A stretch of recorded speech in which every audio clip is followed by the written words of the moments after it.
Greetings, visionaries. This is your host, the INFJ Visionary, and I'm late, but I have a good reason. I've been going through some major trauma. I'm not going to get too far into it. I know it's an INFJ channel, but let's just say I've been like an Adobe user since the 90s, and they hit me with a massive price increase. So I canceled, and I've been scrambling, trying to find alternatives. They just pissed me off. And I don't know about you. I don't know if you're like me. First of all, I've always had this rebellious streak. I don't like authority. I don't like being told what to do. And I don't like people dictating to me. And I don't like relationships or partnerships that aren't equitable. And so that's what that situation turned into. And, uh, it's made my life more difficult on one hand. On the other hand, I'm free.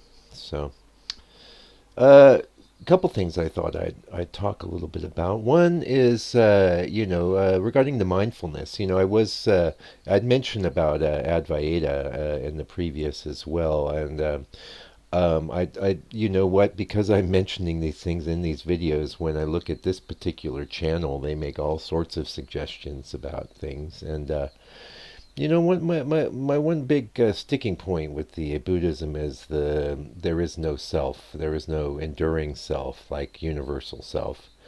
Yeah, nah, I don't know about that. I don't think that's right. But then again, I'm maybe not seeing it from the correct perspective. What I do know is that we have this like egoic self, which likes to jump in and like substitute for that universal self automatically. It's pretty much automatic. And so much of what is going on in the modern world is designed just to keep us in that framework all the time. And as I mentioned, I think on the last broadcast, you can think you're in some sort of non-egoic state, selfless state, until something comes along, and there you're angry, you're impatient, you're experiencing all sorts of negative feelings, and also justifying those feelings. That's when you know you're in that egoic self, and it has its place. It has its purpose. I think its basic place or purpose is to protect the body, you know, and to keep us going. Oh, look out! There's a rock falling on you. Oh, there's a car. Oh, there's a person running this over with a knife sticking out. What should I do? I know I gotta pull this into some INFJ stuff, and I could cheat because I know we're all different, right? I could just start working on that different thing, because let's face it, whatever statistic they give us, it's either 2% or 1% or 1.5%. If you're a male INFJ like myself, there's a lot less, and that's because who knows? Oh, yeah, Ren was talking about. He was going quite deep into the how we thought NI users were created, and he puts it down to birth trauma, and he puts it down to a deep, abiding relationship at an unconscious level with the mother prior to birth. Very interesting, and that totally resonates with me. And I told him so. Not many people commented on his video about this, and I can tell why, because, let's face it, the kind of INFJ content that does real well is you're the Sigma INFJ. It's just playing on the fact that we are different, that we have to sort of keep our back up against a wall, and a lot of us are different and don't even, if you don't even know you're an INFJ, and then you find out that you're an INFJ, that at least gives you some like ability to understand why you're different. That's how it went for me. My whole life I was just, weird, different, and didn't know why. Didn't know, and I still don't. I don't know why the universe made me this way. Most people aren't this way. And what is the issue, right? Well, the issue is we are at cross purposes quite often, because the NI knows what it knows and has arrived at it through arcane processes that aren't going to be that clear to most people.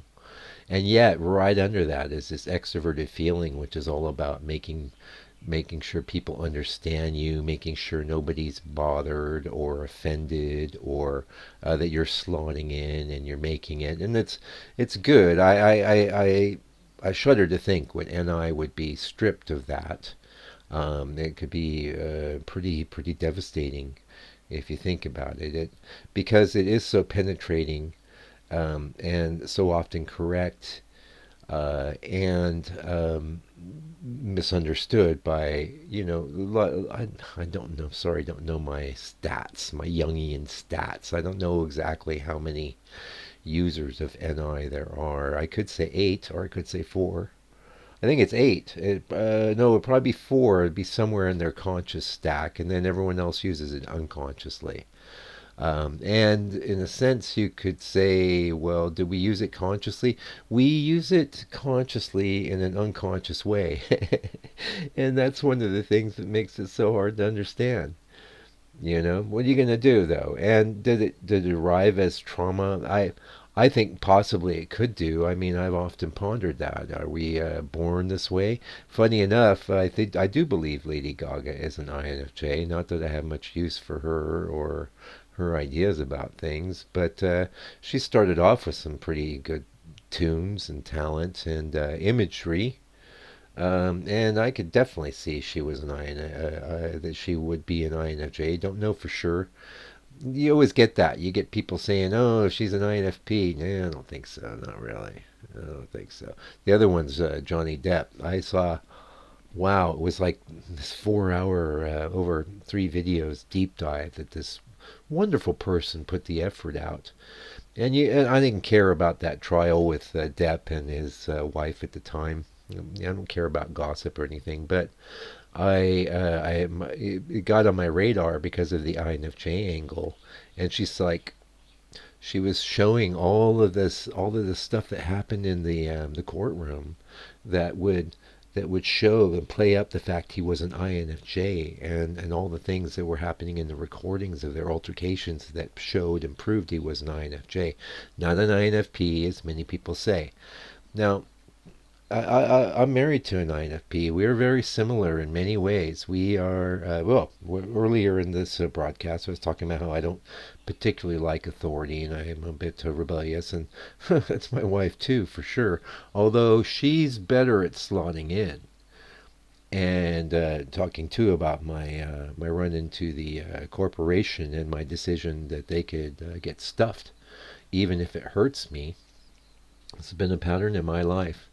It's the cut your nose off to spite your face, but there is such a thing as principle. There is such a thing as you shall not pass. This has gone as far as it's going to go, and we'll go no further. And I think see, I'm tying it all together now. I'm firing. I'm firing.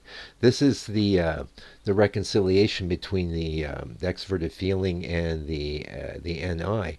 On the one hand, the NI says, "I don't care what you think because I know what's true," and then the EF comes. NF, I mean, not EF. Well, EF. No, it is EF. Extroverted feeling comes up right underneath, says, "Yeah, but hey, we can work it out." So on one hand, you're pushing away. On the other hand, you're pulling towards.